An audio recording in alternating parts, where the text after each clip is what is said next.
Dan kenapa ya sulit ya bikin komunitas di Tribelio atau dimanapun sih sebenarnya sih.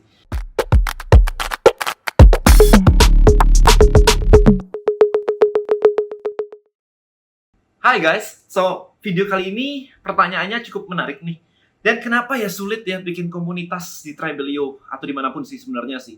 Karena kalau mereka bikin di grup WhatsApp, guys, kalau Anda bikin di grup WhatsApp, sebuah grup WhatsApp dan isinya cuman promo, it's not a community. Itu bukan komunitas buat saya, itu ajang untuk promosi. Jadi kalau Anda lihat nih grup WA Anda dan itu isinya cuma promo-promo aja, ada webinar, ada jualan ini, jualan itu gitu. Well, buat saya itu bukan komunitas, gitu aja. Alright, so kita ngomongin sekarang kenapa sulit bikin community. Yang pertama adalah yang bikin atau Anda misalkan fokus terlalu banyak ke produk. Ya, jadi ini kalau Anda mau bikin komunitas untuk jualan, jadi saya selalu bertanya gini nih, kamu mau bikin komunitas, goalnya apa? Oh, goal saya adalah untuk jualan. Oke, forget it. Nggak akan jadi. Ya boleh, jualan itu side effect, alright? So, kalau Anda terlalu fokus ke produk, tidak ada orang yang mau join ke sebuah komunitas karena mereka mau beli produk. Kalau mereka mau beli produk, mereka akan ke marketplace, bukan ke komunitas. Ya, jadi orang sudah pakai Apple. Saya pakai macam-macam by the way. Ini laptop saya Dell, ini Apple. Handphone saya Fold 3 Samsung, jadi saya mix semuanya. Anyway, kalau orang join ke sebuah komunitas atau mengatakan diri mereka adalah community Apple fanboy, maka yang terjadi adalah dia sudah beli produknya dulu, suka, dan akhirnya join ke komunitasnya. Itu yang terjadi. Jadi bukan sebaliknya. Saya join di komunitasnya Apple karena saya mau beli produk Apple. Enggak lah, kalau mau beli produk Apple, ya kalau nggak ke marketplace, ke toko, ke iBox misalkan, atau kemana-mana. You know, kayak gitu flow-nya. Jadi jangan berpikir bahwa, oh saya mau beli tas Anda, jadi saya join ke komunitas Anda supaya nanti Anda jualin tas gitu. That's insane. Kayak buat saya itu gila banget sih. Nggak mungkin kayak begitu. Anda sendiri nggak kayak begitu kan? Jadi pikirkan sekarang Anda kalau join ke sebuah komunitas, apa sih sebenarnya yang Anda cari? Itu dulu. Oke? Nah, maka Anda mulai bisa berpikir di switch begitu, dari berpikir ke produk, Anda mulai berpikir ke interest. So, interest apa? Mereka itu tertariknya apa sih? Sebenarnya interestnya apa? Dreamnya apa? Mimpinya apa? Goalnya apa? Ya, jadi itu masuk ke yang nomor 2 sebenarnya. Yang nomor 2 adalah, the reason kenapa Anda sulit bikin komunitas adalah karena Anda tidak kenal siapa audiens Anda. Anda nggak kenal, Anda cuma melihat itu followers yang pokoknya mau saya masukin gitu kan. Sama, kemarin malam saya mengadakan acara audit your Instagram account di List Building Mastery. Ya ketika saya mengaudit, banyak banget yang pokoknya produk saya pasang aja di situ. Kok nggak ada engagement ya? Ya karena yang nomor 2 ini, Anda nggak kenal siapa audiens Anda. Berapa banyak, berapa sering video saya dikomenin orang. Dan lu tahu banget sih, gue baru mikir tentang hal ini, video lu muncul. Artinya apa? Saya tahu audiens saya. Mereka berpikirnya kayak apa. Oke, problem mereka seperti apa. Mimpi mereka seperti apa. Kata kuncinya adalah apa yang mereka inginkan terjadi di hidup mereka. Ya, jadi komunitas adalah tempat membantu mereka untuk mencapai itu. Saya bergabung di sebuah komunitas bisnis namanya BNI. Di situ adalah BNI adalah networking. Jadi isinya goalnya di situ adalah networking, referral, ngasih referral, saling ngasih referral. So I know what I want. Jadi komunitasnya tahu I know what I want gitu kan. Jadi ketika orang join di situ, mereka tahu bahwa di situ adalah untuk cari referral.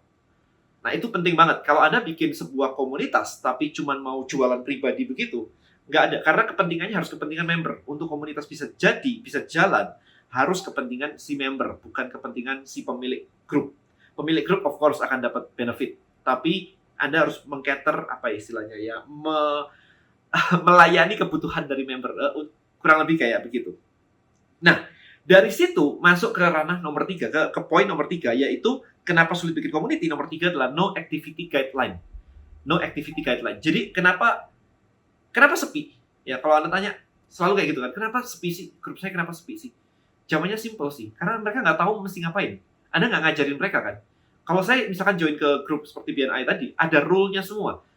The power of one, seminggu harus begini, seminggu harus belajar, seminggu harus undang orang, seminggu harus ngasih referral orang, semuanya ada rule-nya semua. Jadi ketika kita masuk, kita tahu what to do. Nah, ketika Anda bikin komunitas, Anda bilangnya cuma apa? Kok nggak ada yang komentar ya?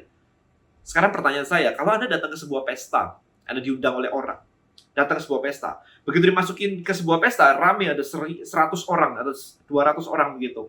Dan Anda nggak dikenalin ke siapa-siapa. Dan kemudian Anda cuma dibilang, ya udah masuk aja gitu kan, di sini banyak orang, lu networking aja. Anda akan diam di pojok. Cari minuman paling, habis itu diam pojok. Paling nyari temen, kalau nggak ada yang kenal, ya udah Anda diam di pojok. Pasti kayak begitu. Dan itu yang terjadi ketika Anda membuat sebuah komunitas. Ya, jadi Anda sebagai pemilik komunitas, Anda harus menentukan rule-nya apa, activity-nya apa. Shelly misalkan di Tribe Fit and Fit, di Tribelio, dia membuat sebuah rule 30 days challenge. Jadi 30 hari untuk menurunkan berat badan. Challenge seperti itu di-create ada step-stepnya. Hari pertama ngapain, hari kedua ngapain, hari ketiga ngapain. Nah, akhirnya orang nggak bertanya, tapi ngikutin. Ketika mereka ngikutin, ada activity kan, ada yang nggak bisa, mereka akan bertanya. Yang bisa, mereka akan posting hasilnya. Jadi ada guideline-nya, ada aturannya, ada rules-nya. Jadi kalau Anda tidak membuat ini semua, ya nggak akan jalan, karena mereka nggak tahu mesti ngapain. Maka banyak yang bertanya misalkan kayak gini, kalau ada yang jualan di komunitas saya gimana? Ya nggak ada masalah kan ada rule-nya. Tinggal Anda set aja rule-nya, dilarang berjualan. Kalau ada yang jualan, ngelanggar rule, diperingatin. Kalau ngelanggar 2 kali, dikeluarin, selesai. Itu nggak usah ditanyakan bahkan sebenarnya. Ya kan, karena ada rule-nya. Kalau Anda cuma masukin doang, dan Anda mau jualan, begitu ada orang lain jualan, Anda akan saingan kan. Makanya Anda nggak serk atau nggak enak, nggak nyaman, dan sebagainya. Maka kalau Anda mematuhi 3 rule tadi, jangan fokus ke produk, fokusnya ke interest audience ya. Anda harus ngerti what they want. Nomor 2. Yang ketiga adalah activity guideline. Harusnya nggak ada pertanyaan kayak gitu tadi. Karena semuanya udah di state jelas. Kepentingan orang. Ya, jadi hopefully video singkat ini memberikan wawasan buat Anda. Bikin komunitas tuh gampang kalau Anda tahu guideline ini. Problemnya dilanggar semua. Kalau ini dilanggar semua, ya bikin komunitas nggak akan pernah jadi. Sekarang lihat komunitas Anda yang Anda katakan WA group. Isinya apa? Kalau isinya junk semua, ya itu berarti yang bikin nggak ngerti gitu. Ya kan? Kalau yang bikin nggak ngerti, mending keluar aja sebenarnya. Karena Anda nggak tahu Anda mau dapat apa di situ. Networking. Emang kamu kenal sama orang-orang dalam itu? Punya nomor WA-nya belum tentu berarti kenal ya. Anda satu grup dengan orang keren, tapi Anda nggak pernah networking dengan mereka, ya nggak kenal kok, sama aja. Yang disebut networking itu Anda kenal baik dengan mereka, ngobrol, Anda tahu kebutuhan mereka, mereka tahu kebutuhan Anda, ada hasilnya dari situ. Sehingga ketika ada orang lain butuh apa, Anda bisa ngebantu, dan sebaliknya ketika Anda butuh apa, Anda cerita, orang lain bisa ngebantu. Itu kenal. Kalau cuma punya WA-nya saja, itu kagak penting. Nggak efek, karena nggak mengubah apapun di bisnis Anda.